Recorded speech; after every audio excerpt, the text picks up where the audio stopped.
Hello everyone, welcome back to my channel. Today's video will be a little bit all over the place. I will bring to you some interesting news from Russia because we haven't looked into the latest as far as what's really going on there in a while.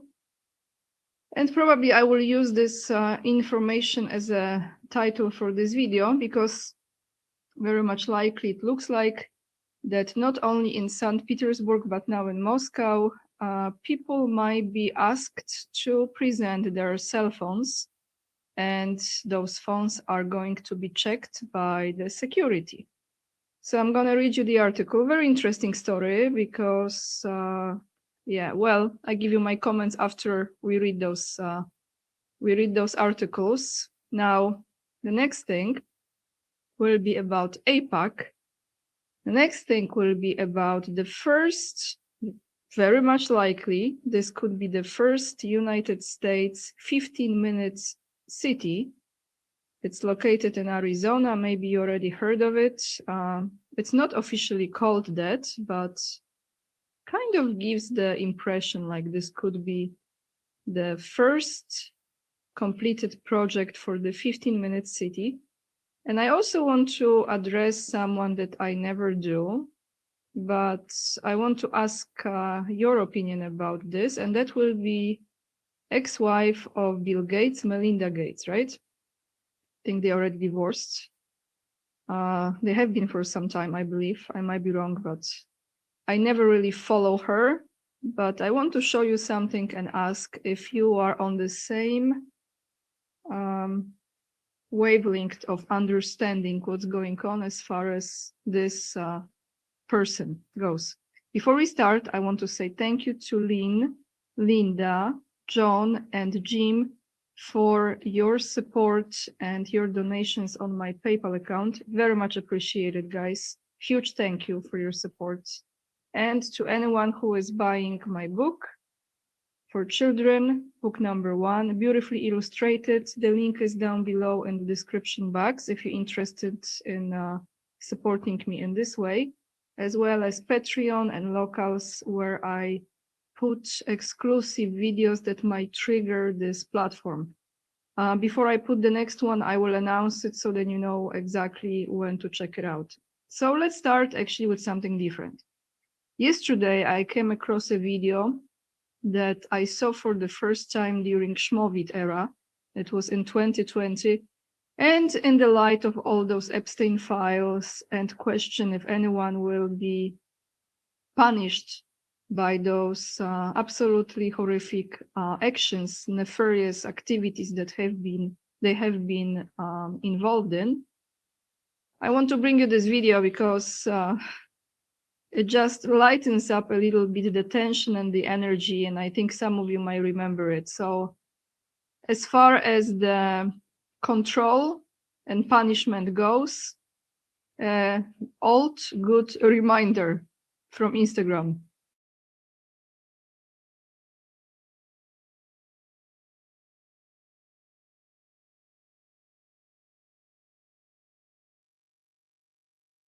The armed men who come in to take the protesters away. Where are they? This kind of behavior is never tolerated in Boracua. You shout like that, they put you in jail right away. No trial, no nothing. Journalists, we have a special jail for journalists. You're stealing, right to jail. You're playing music too loud, right to jail, right away. You're driving too fast, jail. Slow, jail. You're charging too high prices for sweaters, glasses, you right to jail. You undercook fish, believe it or not, jail. You overcook chicken, also jail. Undercook, overcook. You make an appointment with the dentist and you don't show up, believe it or not, jail, right away. We have the best patients in the world because of jail. Where are the armed men who come in to take the protesters away?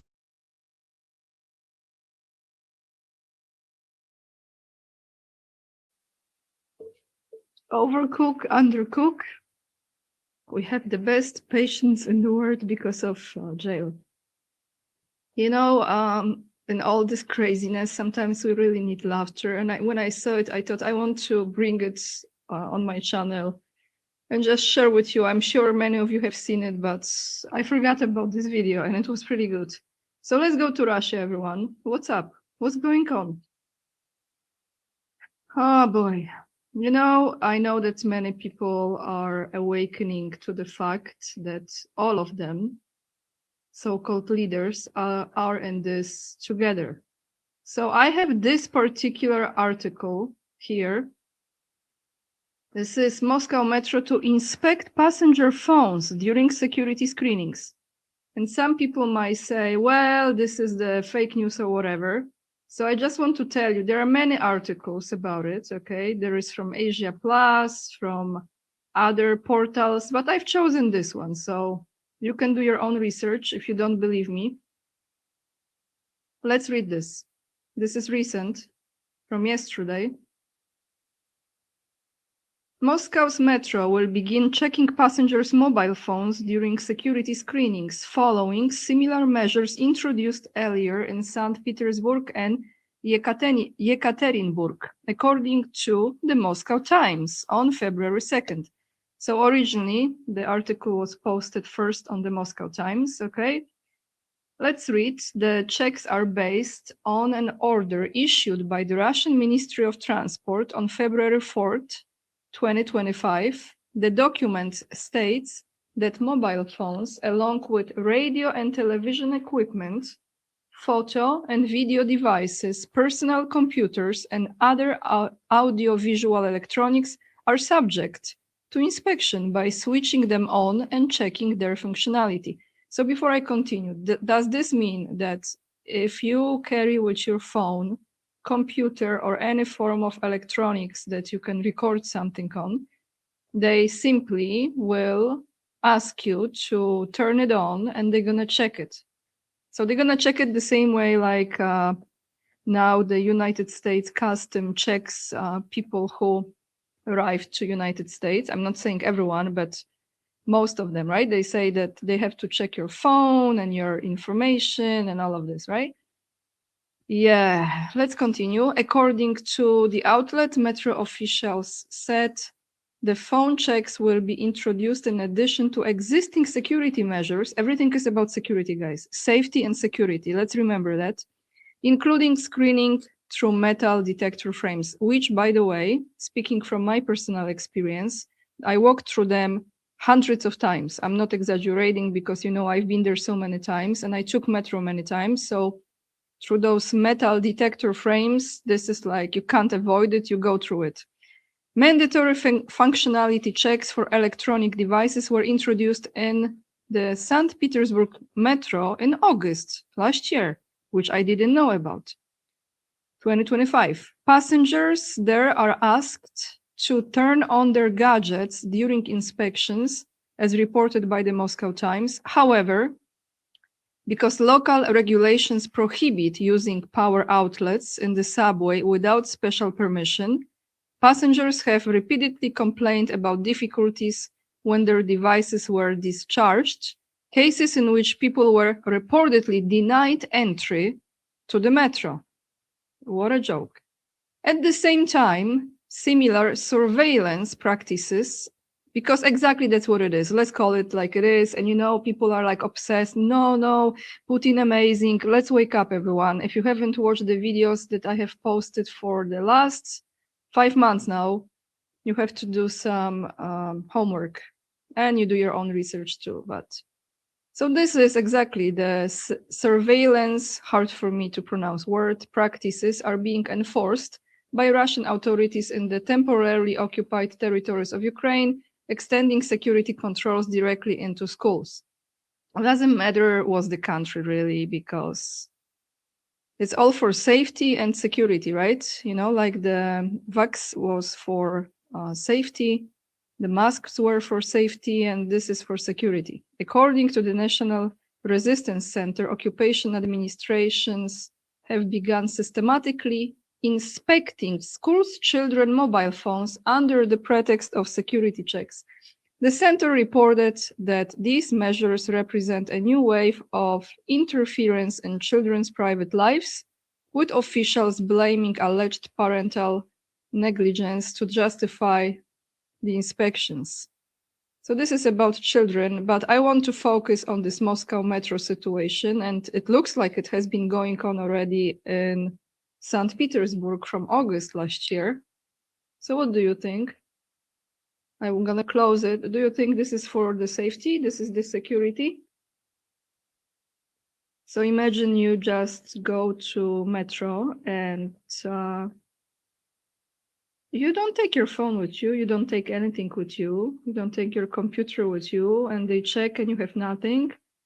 But then if you want to call someone or you're going to have a meeting with someone and you feel it would be better to have your phone with you because just in case, if the person is late or you're late and you can communicate, whatever.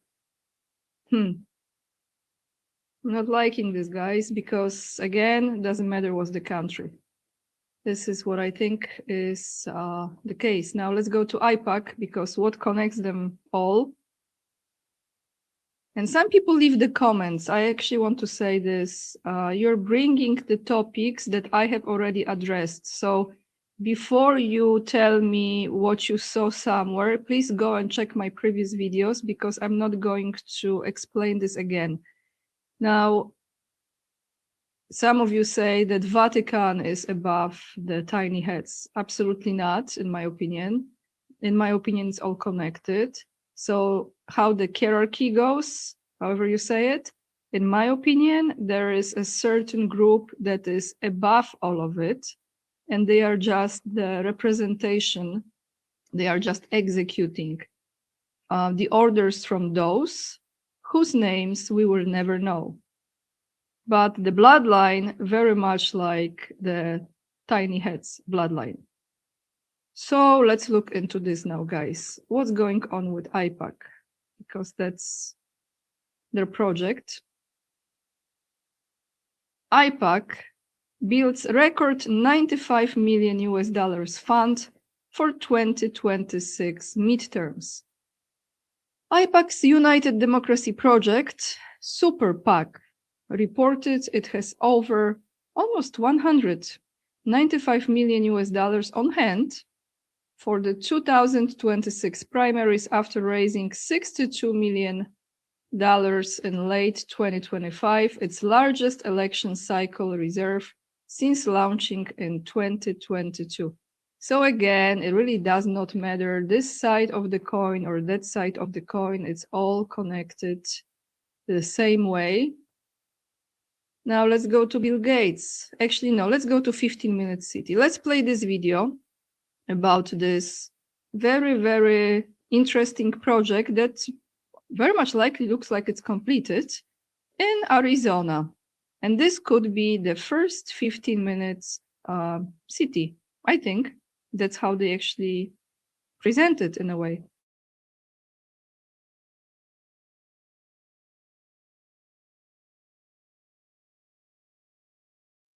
Rental community in Tempe has all the amenities: fitness center, dog park, outdoor kitchens, but something's missing.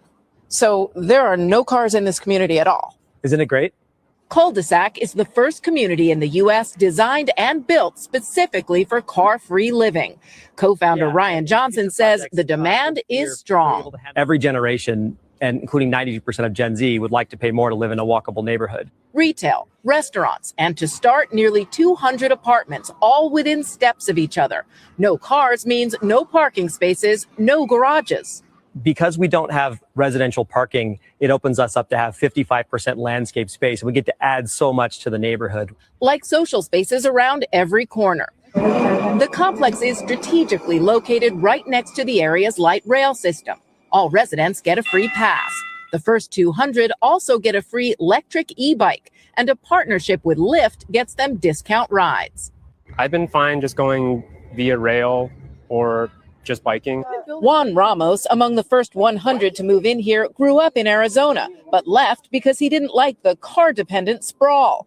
At 27, he just came back and says living car-free has opened his eyes. Frankly, for most of the apartments I've lived in for years, I've never even talked to my neighbors. I know people like, that's Pete over there, that's Ben over there, and I'm like, that's the first time I've said that. Residents often gather near the retail stores, which focus on small businesses. Jada Stratman is moving both her Home Sense business and herself in. It's not as like affordable out here as it was a few years ago, you know, and having that opportunity to live and work where you are and just have it as one, that's perfect. Walkable neighborhoods are all well and good when the weather's fine, but temperatures here in the summer can sit over 100 degrees for weeks at a time. And that'll be the real test to see if carless living can really go the distance. This All right, so let's read a few comments. I couldn't find the absolutely not button. Definitely not button, and someone says New World Order. So I don't think they should be afraid of those temperatures. By the way, the same like in Las Vegas, Nevada, the same climate. I used to live there a long time, so I know a lot of those people will be eliminated by that. So you just get stuck into one region. You know, isn't it interesting how on the concept of small communities that are actually very healthy for humanity, right? Because we're not supposed to know everything and be connected to everything and overload our minds and brains. We're supposed to have interactions with other neighbors, with humans. We're supposed to build relationships, and it's harder to do it when you live in really, really big cities and everyone is just, you know, working to pay the bills. That's how the system operates. So the small communities, of course, have higher chance, in my opinion, of survival if you are supporting one another.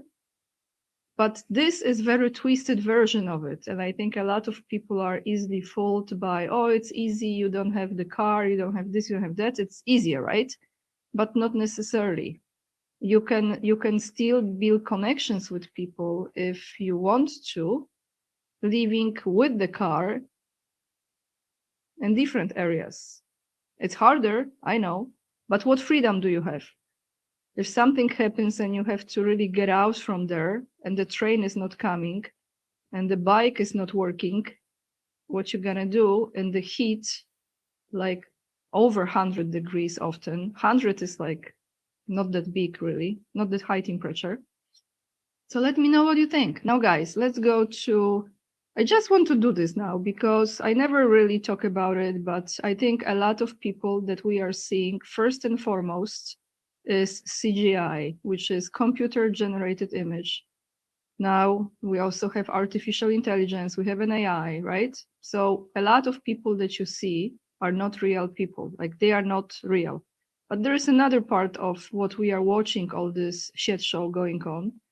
Some people actually are paid actors, okay? You know, central casting, however you call it, whatever.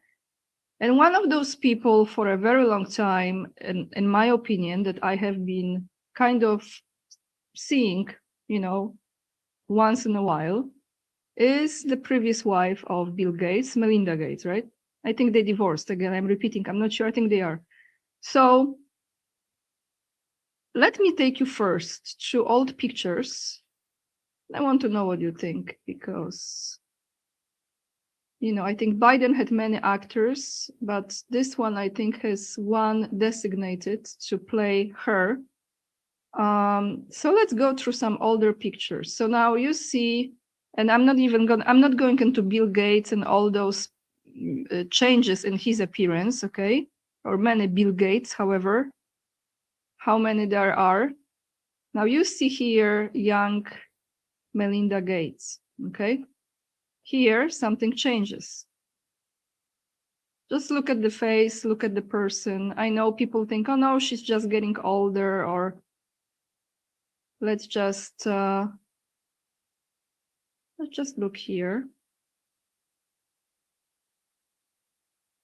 And this is also her. Interesting, right? In 2005. This looks different already, around Obama's time. This is her, and this is her, I think. Okay, I think we had enough of those pictures. Now let's go to a man who, in my opinion, is playing her role, and you think I'm losing it, but trust me, I am not. I think the world lost it a long time ago, and the discernment and the intuition and seeing through the illusion, delusion, confusion, as I repeat, is absolutely crucial nowadays. So now let's go to this actor.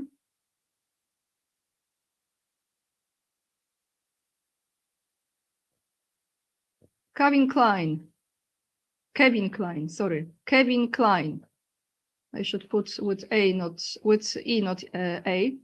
This is one of the most recent pictures because he is aging. And that's how the man looks like, okay? You see? Right here. So now let's go to an interview that she participated in. I think it was yesterday. So look at her now and we take a listen. You know, the special work can be done in the Hollywood arena very easily. So let's look at her now with a different set of eyes. How about that?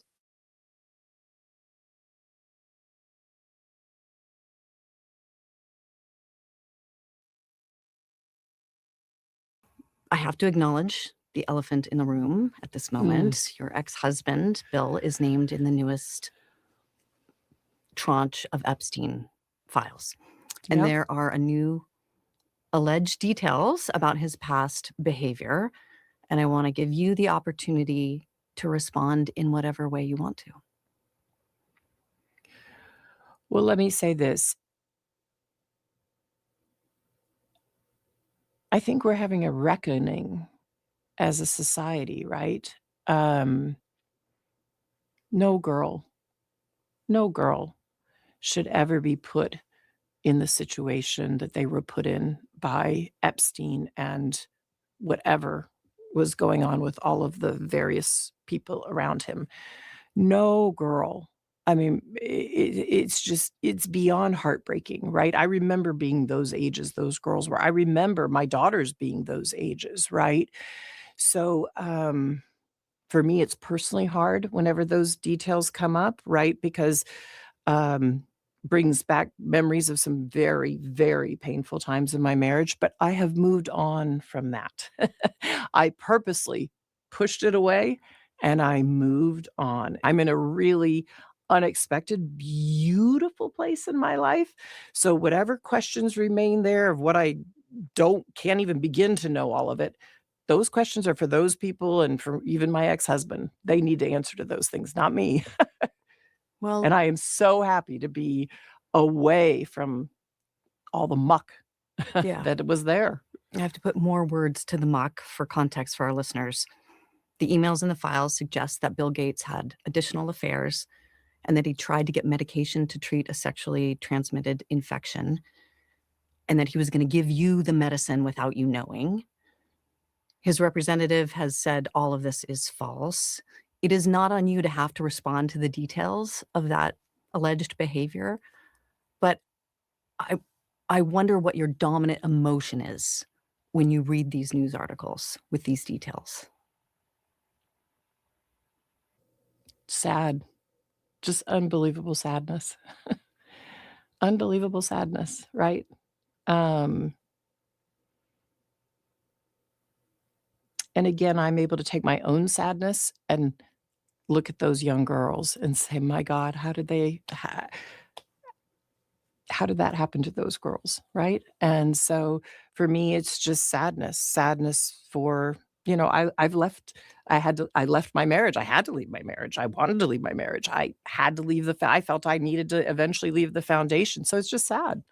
That's the truth. So before I comment, you see who showed up right here? Another human trafficker who was used to be someone who I really looked up to. And I mean, looked up to, maybe wrong word. I used to really like Oprah Winfrey, one of the worst.